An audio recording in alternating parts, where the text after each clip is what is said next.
नमस्कार, सत श्री अकाल, राम राम सर, हमारी वणक्कम। आप सभी का ऑल्टरनेट मीडिया में फिर से स्वागत है। हमारे साथ फिर से जुड़े हुए सतीश सर।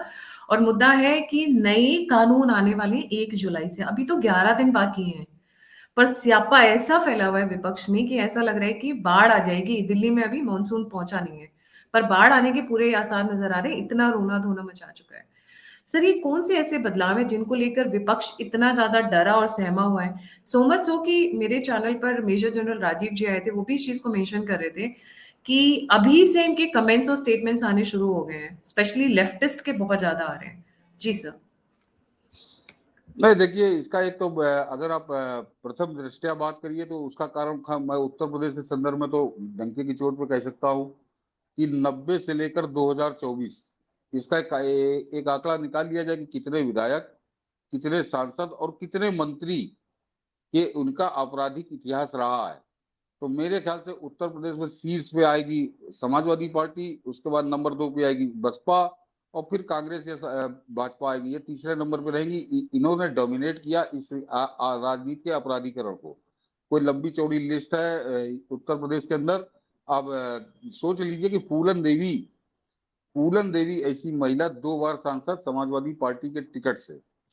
अतीक अहमद, जिसका जिसका डंका पूरे देश में बजा उसके आपराधिक साम्राज्य का, वो आदमी 2004 में समाजवादी पार्टी से सपा से विधायक और उस सीट से विधायक जहां से देश के पहले प्रधानमंत्री जवाहरलाल नेहरू फूलपुर से चुनाव लड़ा करते थे। मुख्तार अंसारी के साथ कैसा रिश्ता रहा है समाजवादी पार्टी का, ये किसी को रहस्य रही है, किसी के लिए सब जानते हैं। तो इन पार्टियों में खलबली इसी बात की है कि अभी तक के कानून जो लचर होते थे, आपने याद करिए कि अतीक का जो मामला था कि 37-38 उस पर जो मुकदमे थे वो 30 साल से चल रहे थे, 20-30 साल से उनका कोई फैसला हो ही नहीं रहा था। और वही स्थिति मुख्तार अंसारी की थी। मुख्तार अंसारी की हिस्ट्री सीट तो और 80 के पहले चली जाती है, अतीक की भी 90 के पहले चली जाती है। अतीक की भी हिस्ट्री सीट 80 के दशक से चल रही थी। लेकिन आपको ताजुब होगा गायत्री जी की 2023 आते आते, मुख्तार तो अभी मरा 2024 में, जब योगी बाबा आए तब सजा हुई है, अन्यथा उनको सजा ही नहीं हुई थी। मुकदमे चल रहे थे, 30-40 मुकदमे उनको लगे थे। हत्या का प्रयास, अपहरण, लूट, इस तरह के मुकदमे थे। लेकिन 30-30 साल से फैसला नहीं हो रहा था। और ये एक तरह से कांग्रेस ने अपने लिए एक रक्षा कवच बना रखा था। अंग्रेजों को बनाए कानून को वो ढो रही थी कि उसका फायदा वो लिया करती थी। बाद में उसका जो हथियार था उसका इस्तेमाल फिर विरोधियों ने शुरू किया, और उत्तर प्रदेश में जब मुलायम सिंह ने उसका इस्तेमाल शुरू किया, जितना अपराधी, दुर्दांत अपराधी आप कह लीजिए, वो सब एक तरह से फाटक खोल दिए समाजवादी पार्टी ने, और भीड़ होड़ होती चली गई। उसके बाद उनसे लड़ना तो लोगों ने और दूसरों ने होड़ शुरू किया। भाजपा भी उसी होड़ में शामिल हो गई, और चार एक तरह से कि हमाम में सब नंगे कह लीजिए, या कुएं में भांग पड़ी थी, तो कोई दल किसी परहेज नहीं कर रहा था। लेकिन कुछ इनकी एक तरह से मास्टरी कह लीजिए, कॉपीराइट था सपा समाजवादी पार्टी का मेन रूप से, या बसपा का तो अवसरवादी टिकट खरीदने के हिसाब से होता था। तो उस पर प्रहार करेंगे अब ये 3 नए कानून। अब ये इसमें बचना बड़ा मुश्किल होगा। सजाएं जल्दी होंगी, मुकदमे की प्रक्रिया पूरी जल्दी समाप्त होगी, और वो इनको बड़ी गहरी चोट पहुंचाएगी, इनके राजनीतिक हितों को। अन्यथा सोचिए, 35-35 साल से मुख्तार अंसारी और अतीक अहमद पे मुकदमे चल रहे थे, चल ही रहे थे। उनका फैसला नहीं हो रहा, तो फैसला हो जाता तो बाहर हो जाते, वो चुनाव लड़ने योग्य ही ना होते। तो एक तरह से प्रधानमंत्री मोदी ने वो जो पीएमएलए कोर्ट बनवाई, वो पहला प्रहार किया था। और दूसरा प्रहार जो किया कि वो नए आपराधिक कानूनों के तहत अब इनको सजाएं जरा आसानी से होंगी, तो निश्चित तौर पर इन दलों की राजनीतिक मुश्किलें बढ़नी है। इसलिए यह हाहाकार मचा हुआ है। जी।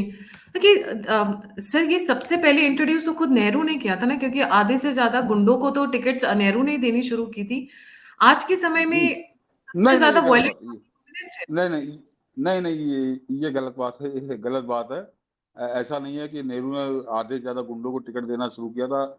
ये दौर शुरू हुआ 80 के दशक से, या तो बिहार में, और या फिर उत्तर प्रदेश में आप आ जाइए तो उत्तर प्रदेश में सबसे पहला जो, अगर आप आपराधिक बात करिए, बाहुबली को टिकट देने की बात करिए, तो हरिशंकर तिवारी, अमरमणि त्रिपाठी, ये कांग्रेस ने ही शुरुआत की थी। मगर फिर भी उस समय मुझे ध्यान है, संभवतः 84 जब इंदिरा गांधी का देहांत हुआ उसके बाद जो आए थे, तो परसेंटेज जो था 30-35% था कि 30-35% विधायक ऐसे हैं जिनका आपराधिक इतिहास है। ये था नेहरू के समय में, ऐसा नहीं था। ये अपराध राजनीति के अपराधीकरण की अगर आप बात करिए तो उसके बाद शुरू हुआ है।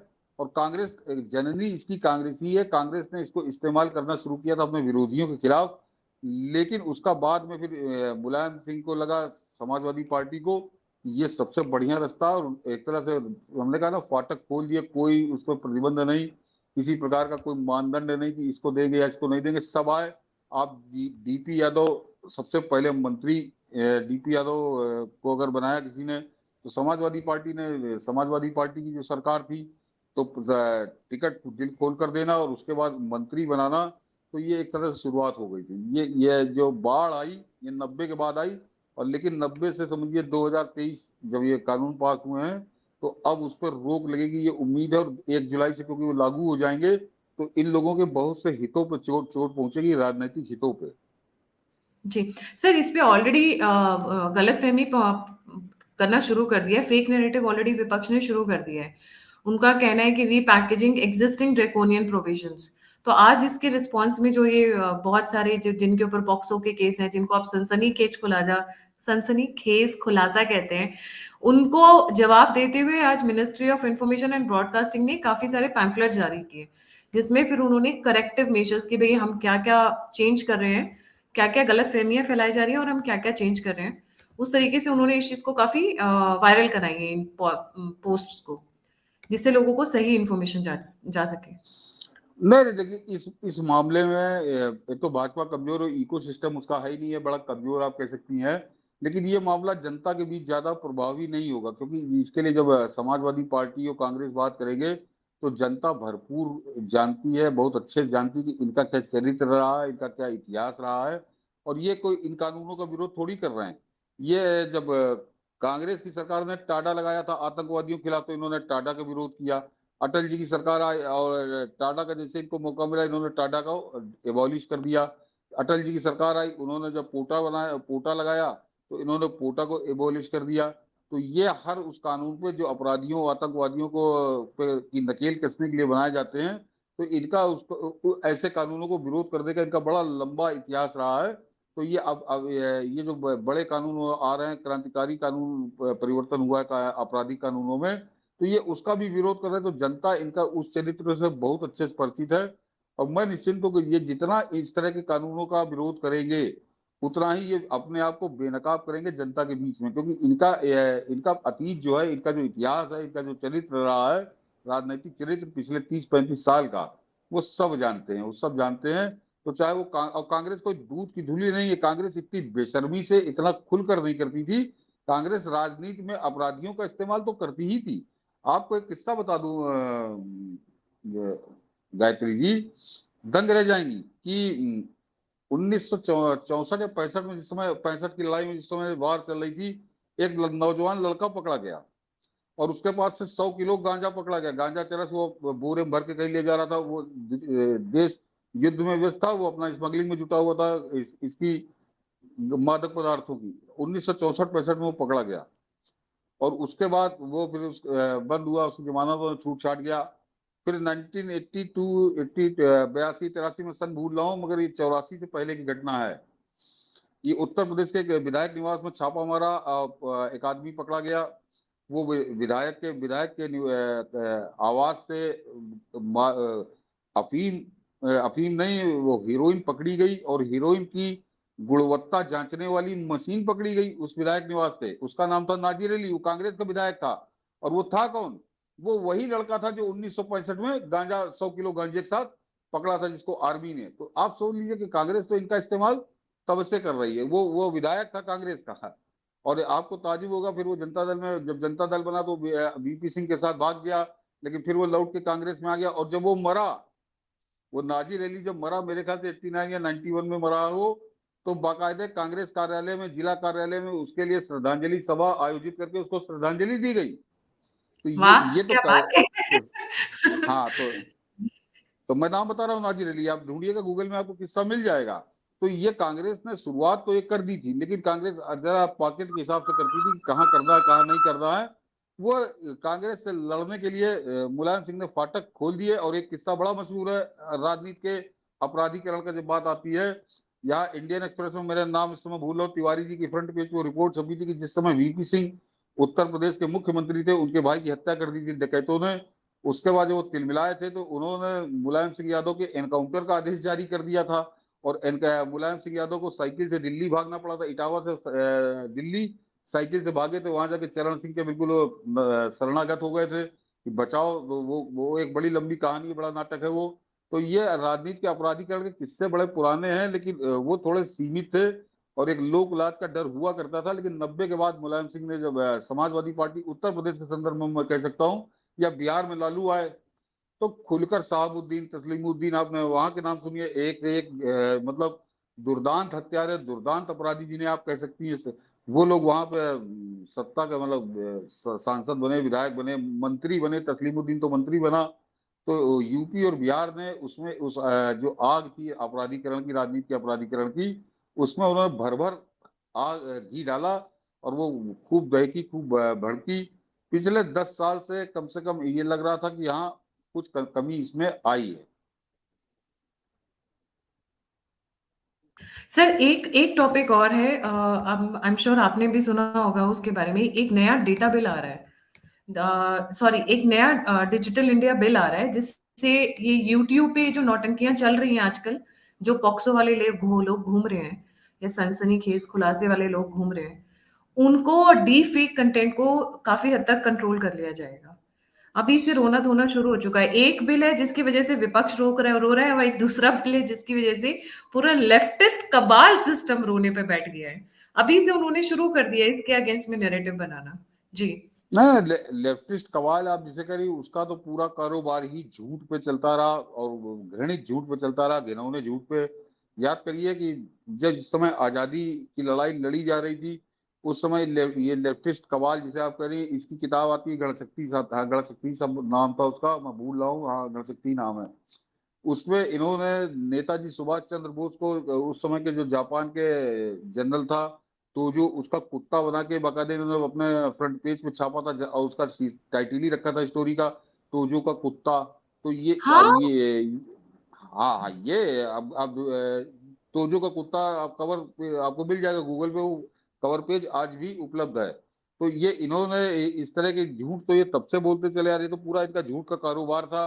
और इसीलिए जो आदमी हिंदुस्तान में एक तरह से कम्युनिस्ट पार्टी का जन्मदाता है, जो बाकायदे लेनिन के साथ जिसने काम किया था, और हिंदुस्तान में आके जिसने स्थापना की, एम एन राय, उस आदमी ने 1940 में छोड़ दी थी। ये वो कम्युनिस्ट पार्टी है ही नहीं, ना इनके कम्युनिस्टों के सिद्धांतों से कोई लेना देना है। और बाद में कम्युनिस्ट मनमत एम एन राय जो है, जीवन भर इनसे, मानवेंद्र नाथ राय, मैं मनमत कह रहा था, मानवेंद्र नाथ राय, उन्होंने छोड़ दिया, उनका देहांत हो गया। बाद में उनकी पत्नी को डकैतों ने मार के उनका मकान लूट लिया, उनकी हत्या कर दी डकैतों ने। इस बुरी हालत में वो आदमी मरा। और कभी भी आप देखिएगा कोई भी कम्युनिस्ट M N Roy का नाम नहीं लेता, जो हिंदुस्तान में कम्युनिस्ट पार्टी का जन्मदाता था। वो एक तरह से लेनिन ने ही उसको भेजा था कि जो उत्तर प्रदेश हिंदुस्तान में कम्युनिस्ट पार्टी की शुरुआत करो। तो ये आज से नहीं, ये शुरुआत से इनका केवल एक ही काम है, झूठ बोलना। और आपको ध्यान होगा, आज से 2 साल पहले शेखर गुप्ता के जो प्रिंट है उसमें एक लेख छपा था, जिसमें बाकायदे कहा गया था कि मोदी को अगर हराना है तो झूठ बोलो, लगातार झूठ बोलो, बार बार झूठ बोलो, तभी मोदी को हरा पाओगे। और अब की इन्होंने वही किया 2024 में। लेकिन क्योंकि आरएसएस के शांत हो जाने की वजह से उस झूठ का काउंटर करने वाला कोई नहीं था, तो ये परिणाम आपको सामने नजर आ रहा है। ये डिजिटल मतलब कंटेंट वाला जो, मगर हाँ, इनकी अभी आ जाओ कि जो डिजिटल कंटेंट की आपने बात की, ये आज की सबसे बड़ी जरूरत है। और जो आप अभी कह रहे हैं ना कि 3 कानून लागू होंगे 1 जुलाई, ये 3 कानून से इनको ज्यादा परेशानी नहीं है। ये इनको मालूम है कि वो तो भोगना ही पड़ेगा, पूरा देश उन कानूनों का समर्थन करेगा। ये डिजिटल वाला जो इंडिया वाला जो कानून आ रहा है, ये इनको बहुत ज्यादा परेशानी पैदा करेगा इनके लिए, क्योंकि इनके जो दलाल है, इनके जो गुर्गे हैं, जो लगातार मिस इन्फॉर्मेशन का, झूठ का एक जाल फैलाया करते हैं पूरे देश में, उनके ऊपर बहुत सख्ती करेगी सरकार। और ये बिल्कुल स्पष्ट है, और इनकी तिलमिलाहट का कारण वो कानून है। जी, अभी आप उसके इसी अभी उसके मुद्दे की बात कर रहे हैं जब ये कम्युनिस्ट ने मलाइन किया था नेताजी को। हाँ ये वही। बिल्कुल बिल्कुल। और इस पे उन्होंने हेडिंग दी थी बकायदा, कलर्ड, वो आपको मिल जाएगा, गूगल पर सर्च करेंगे आपको मिल जाएगा। उसकी हेडिंग ही थी तोजो का कुत्ता, ये करके उन्होंने छापा ही था नेताजी सुभाष चंद्र बोस के लिए। तो ये आजादी के पहले से इनकी एक करतूतें थी, इनके कुकर्म थे, तो आज भी बाज नहीं आ रहे इस बात से। लेकिन अभी जरा वो जो डिजिटल वाला नया कानून आ रहा उसके डिटेल आ जाए, तब उसके बाद समझ में आएगा कि इनकी कैसे इनकी नसें मुश्कें कसी जाएंगी। जी, बिल्कुल सही। उसका ईगरली वेट कर रहे हैं और उस पे डिटेल में डिस्कशन होगी जैसे ही वो बिल आएगा टेबल में। ज़्यादा दिन नहीं है, 23 तारीख को शुरू हो जाएगा parliament. I am sure parliament शुरू होने के 1-2 दिन के अंदर ही सारी चीज़ें शुरू हो जाएंगी। Thank you so much sir for joining. जाने से पहले सभी व्यूअर्स से रिक्वेस्ट है, प्लीज़ लाइक, सब्सक्राइब और शेयर करना ना भूलें। अगर आप कंट्रीब्यूट करना चाहते हैं, यूपीएस स्क्रीन पर है, आप फीडबैक देना चाहते हैं, लिंक्स डिस्क्रिप्शन बॉक्स में। इसी के साथ जय हिंद, जय श्री राम, हर जी हर जी, जय महादेव। श्री राम, जय श्री राम।